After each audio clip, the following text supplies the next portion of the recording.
You know how they say, what happens at a bachelorette party stays at the bachelorette party. Yeah, I used to believe that too. Until I learned that some things don't just stay, they fester. They dig into your soul, rot your trust, and leave you questioning the very fabric of your reality. It started with excitement. My wife, Amelia, was heading to Vegas for her best friend's bachelorette weekend. Her suitcase had been packed for days, dresses, makeup, matching pink shirts that said, Bride Tribe. I kissed her goodbye at the airport, feeling that mix of pride and longing. She looked stunning. A vision in denim and soft curls. We were 8 years into our marriage, with our share of ups and downs, but nothing we hadn't weathered.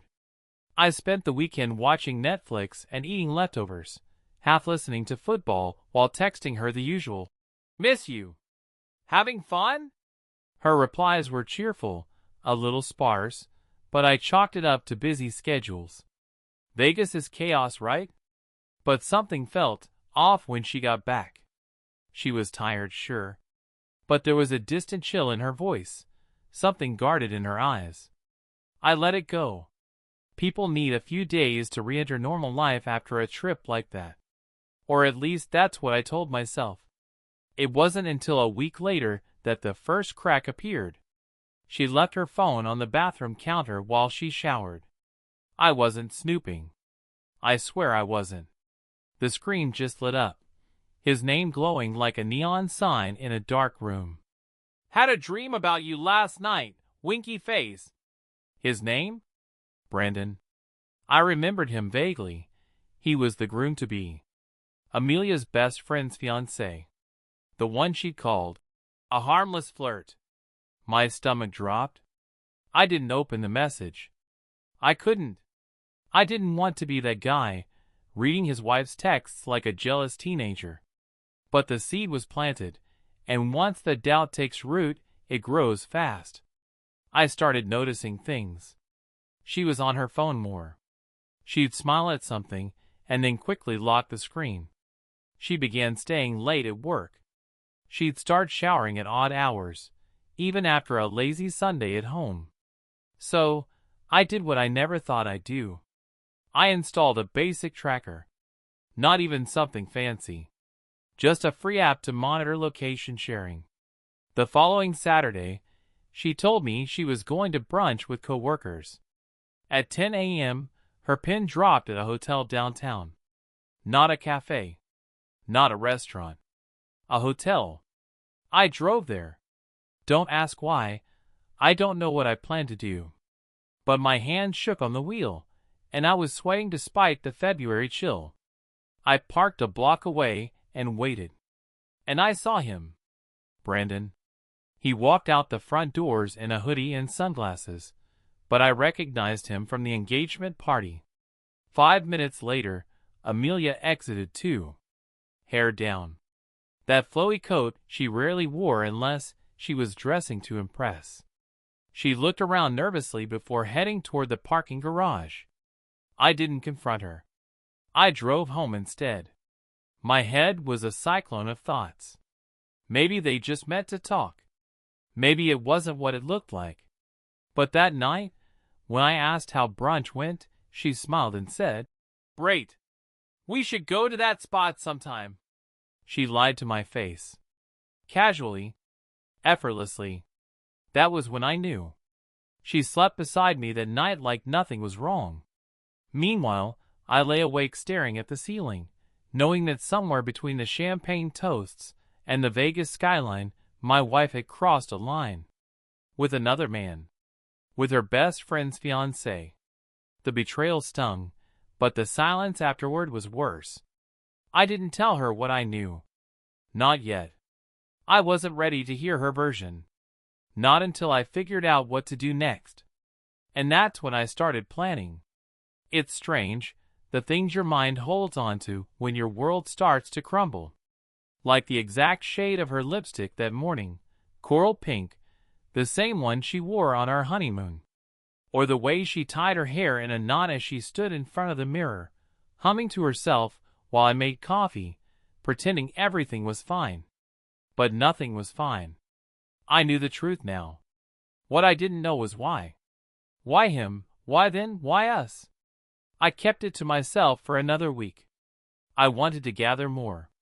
Maybe I was looking for a reason not to burn it all down. Maybe I was still hoping she'd confess. Say she made a mistake. Give me something, anything, to believe in again. Instead, I found the final nail on her laptop. She forgot to close her email when she went out to run errands. I wasn't looking for it, but it was right there, a draft. Not even sent, but enough. It was to Brandon. I still think about that night at the Bellagio. I can't believe we did what we did with everyone right down the hall. I don't know what's going to happen with Emily, and I hate lying to Jake, but you make me feel like someone else, like the version of me I lost somewhere along the way. That version of her she lost? Yeah, I remember her. The girl who danced barefoot in the kitchen.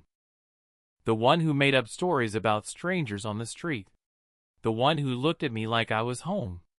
I didn't tell her I saw the email. Not yet. Instead, I did something that felt both cruel and necessary. I called Emily, her best friend, Brandon's fiancée. She picked up on the second ring, cheerful at first. Jake? Hey! Everything okay?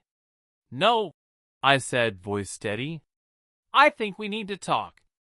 And I think you deserve to know something. The silence that followed was longer than I expected. Maybe she already knew. Maybe she didn't want to know. But we met that evening in a quiet cafe, the kind with dim lighting and low conversation. I told her everything, what I'd seen, what I'd read. I even showed her the email. She didn't cry. She just sat there, staring at her untouched tea, like someone had flipped a switch in her. Thank you, she said finally, her voice like steel wrapped in silk. You did the right thing. I nodded, though nothing about it felt right. When I got home, Amelia was in the kitchen, chopping onions for dinner like it was just another Wednesday. I stood there for a long moment before speaking. We need to talk. She looked up, startled. Okay, about what? Vegas. About Brandon. About how you made me feel like a stranger in my own marriage. Her face changed in an instant. Panic, then guilt, then that icy composure she used to fake through arguments. Jake, I can't explain. Don't, I said. I've read the email. I've seen the hotel. I know. The silence that followed was deafening. I waited, hoping she'd fight for us. Apologize. Break down. But she didn't. Instead, she sighed. I didn't mean for it to happen. I laughed, sharp, bitter. That's the worst excuse you could have picked. It was just one night, she said quietly. We were drunk, the emotions were high. One night. I snapped. Do you even hear yourself? You cheated on me with your best friend's fiancé, and then you kept it going. You came home and smiled at me like nothing had happened. Slept in my bed. Ate dinner with me. Do you know what that does to a person? She started to cry then. Big, heaving sobs that felt too little too late. I didn't want to lose you. You already did. The next morning, I packed a bag. Not because I didn't have the right to stay, but because I couldn't breathe in that house anymore.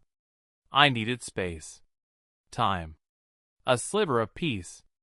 As I drove away, she stood in the doorway, arms wrapped around herself, looking small in the oversized sweater I once loved seeing her wear. I didn't wave. I didn't look back.